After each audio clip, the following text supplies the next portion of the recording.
എന്താ താമസിച്ചേ? അടവുണ്ടായിരുന്നേ. പണിക്ക് വരാതിരിക്കാനോ? അങ്ങനെയാണോ പറയുന്നത്? ലോണിന്റെ അടവുണ്ടായിരുന്നടി. എന്നിട്ട് ഞാനേ നമ്മുടെ കയ്യിൽ ഇരിക്കുന്ന എടിഎമ്മിന്റെ കാർഡിന്റെ എടിഎം നമ്മുടെ കവലയില്ലല്ലോ.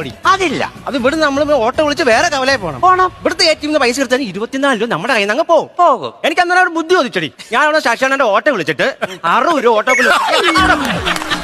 അത് എടുത്തോണ്ട് വന്ന് ഞാൻ ഗിരിജയുടെ വീട്ടിൽ കൊണ്ട് കൊടുത്തിട്ടാണ് ഞാൻ ഈ വരുന്നത്.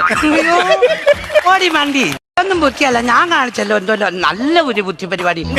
എനിക്ക് റേഷൻ കാർഡ് കൊണ്ട് ഞാൻ പഞ്ചായത്ത് ഒരു ആഫീസിൽ ഒരു കാര്യത്തിന് പോയി. അവിടെ ചെന്നപ്പോ എന്നാ പറയാ, റേഷൻ കാർഡിൽ ഒരു കോപ്പി വേണം. റേഷൻ കാർഡിന്റെ കയ്യിലിരിക്കും വന്നേ, കോപ്പി ഒരെണ്ണം വീട്ടിൽ ഇരിക്കും. ഞാൻ 100 രൂപ കൊടുത്ത് ഓട്ടോക്കൂലി കൊടുത്ത് വീട്ടിൽ പോയി ആ കോപ്പി എടുത്തു. അല്ല പിന്നെ എനിക്ക് ആ കോപ്പി നഷ്ടമാണ്. നമ്മളെ പെണ്ണുങ്ങൾക്ക് ഭയങ്കര ബുദ്ധി ആണുങ്ങളെക്കാൾ ഇല്ലേ? അതാണ്. അതുകൊണ്ടല്ലേ 150 പണി നമുക്ക് 3 കൂടെ തികയ്ക്കണം. കേട്ടോ ചെയ്യ എന്തെടുക്കുക. 3, 4 ദൈവമേ കൈതോഴ കേക്കുമാറാകെ മേറ്റുവരാതെ നീ കാത്തു സൂക്ഷിക്കണം. കാടുകൾ വെട്ടുമ്പോ പാമ്പും പരുതാതെ കൂടെ കൂടെ വന്ന് കടിക്കാതെ നോക്കണം.